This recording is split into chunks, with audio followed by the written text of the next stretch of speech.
Hello, advanced English learners. Welcome back. So today I'm going to share with you what you can do if you feel like you have stopped making progress or you feel like the progress you have been making has been slowing down.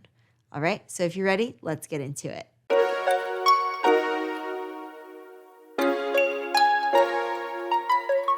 All right, I first want to start this lesson off by saying, don't be hard on yourself. Progress is one of those things that takes time, and it's not a linear journey, meaning it doesn't just go at the same pace in the same way forever and ever. It can have high moments and low moments, and there can be some rising and falling throughout the journey. And if we have a big picture perspective, we can even see that in the moments where there's a dip, there is still actually an overall increase and you're still making progress, even when it might not feel like you are. That being said, let's get into the strategies. The first thing is to go back to your why. Why is this a goal of yours? Why is it important to you? What specifically about this goal is going to enrich your life? What specifically about this goal is going to be better for your overall job, your career, your family life, your personal life, whatever it may be? Why, right? Why is it important? What is your why? Meaning, what is that mission that is driving you? What is that intrinsic internal motivation that you have to keep persevering? So what is that why? You might discover that your why that you stated for yourself 5 months ago is no longer your current why. Maybe that goal is irrelevant. And so you're not making progress there anymore because it's just irrelevant at this point and it's no longer serving a purpose for you. So maybe subconsciously you've stopped working on that skill or working on that specific goal because it's no longer meaningful or important for you to be able to have or do.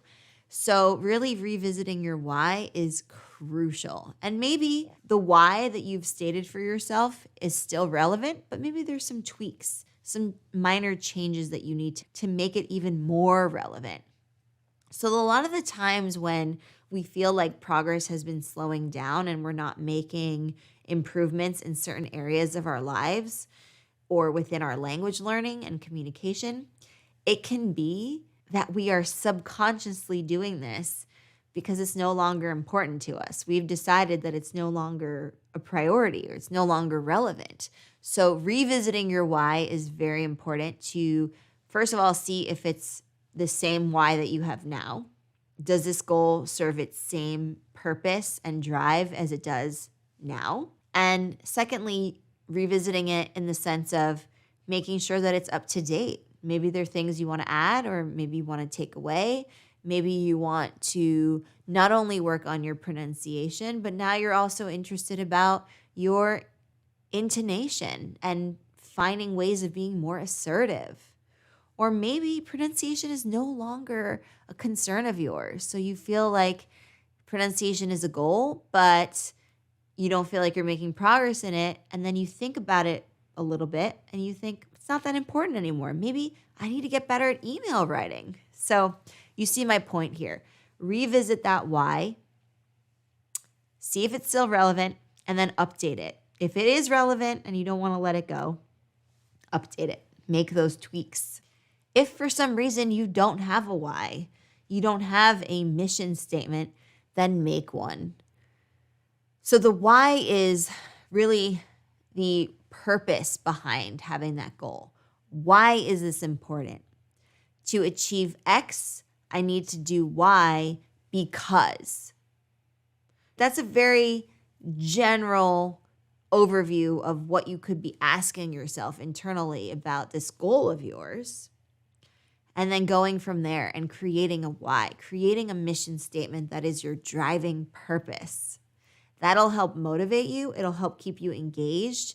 It'll help remind you that it's about the journey, as long as you're putting in the effort and the consistency, you will be making progress. Even on the days where it doesn't feel like you're making progress, you still are making progress, provided that you're doing it every day in a consistent fashion. Okay? And the last one there is that consistency. I cannot emphasize that enough because that's really where we start to see change. If we go hard on our goal for 1 week, maybe a few hours in a day, and then just drop it cold turkey and don't do anything after that, then it doesn't matter all that previous effort that you put into it if you're not continuing that. As opposed to taking it slow, maybe doing 10 minutes, working on your goal 10 minutes a day, but you're doing that for months and months on end, that is when you're going to start to see change. That's when you're going to start to see those improvements and that progress, because it's a matter of doing it frequently and really making sure that it is a non-negotiable for you. It is a priority, and you're making sure that you reflect that in how you choose to spend those hours that you have in your day. If you are wondering how to choose what to make as your why, what are the goals that you can have, what you can do is think about what would you be better off knowing or doing for your work. How can you be enriching yourself in a professional capacity with the goals that you have in mind? If you work at a call center, then maybe working on your speaking skills and your pronunciation to sound intelligible, meaning you're being able to be easily understood. It's not the same as intelligent, but it is intelligible, so they're very similar. Then that might be a real goal of yours. If you are applying to jobs, then getting really good at interviewing and getting comfortable interviewing and answering interview questions would be a great goal to have. So thinking about what you need in the moment, where you want to go in terms of your life goals, your overarching goals and objectives that you have for yourself, both in a professional way and in a personal way. Maybe in a personal way, you want to make more friends. To make more friends, maybe you need to put yourself out there. You need to sign up for clubs and groups and join communities. Maybe it's about making small talk, being better at striking up a conversation with strangers, and just being able to have comfortable, authentic small talk with people. So it's always going to be based on your own experience and your own life and what objectives you have for yourself.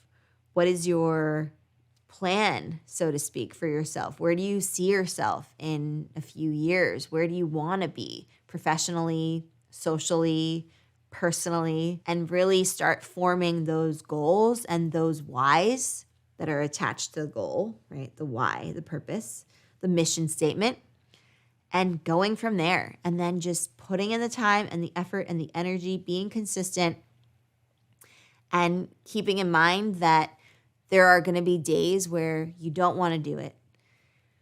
But if you have that why front and center and you remind yourself of it, then that'll be motivation enough to get you to work on that goal for the day. And really, I cannot emphasize enough the power of consistency. When you do it time and time again, it becomes part of your identity. You start to identify as a person who, and then fill in the blank. If your goal is to work out every day, it might take you months to be consistent, to get on a consistent schedule. And then once you do, the days that you don't work out, it feels strange to you. So you always find a way to get that movement in, to get that workout in. Even if it's a less intense workout than you are normally doing. Maybe it's a nice long walk. Maybe it's a bike ride. Maybe it's a Pilates session. So modulating, finding that room for some grace, but still doing it anyway. So on a day where you don't really want to work on your small talk skills, maybe you go out for coffee with a friend instead and you just catch up and you do some of the skills that you have in mind. You work on some of your small talk strategies, but you're not just focused on that day because you're still doing it, but you're taking it a little bit easy. It's better that you do it in a less intense way than not doing it on 1 or 2 days. So still finding a way to be consistent. That is extremely important. So I hope that you take this to heart. I hope that you stay consistent with your goals. All right, advanced English learners, thank you so much for joining me. I really hope you enjoyed this lesson. Remember, progress is not linear. So as long as you keep that in mind and you're putting in the work and you're being consistent, you will start to see and feel positive change. Okay, so keep that in mind, and you're doing an amazing job.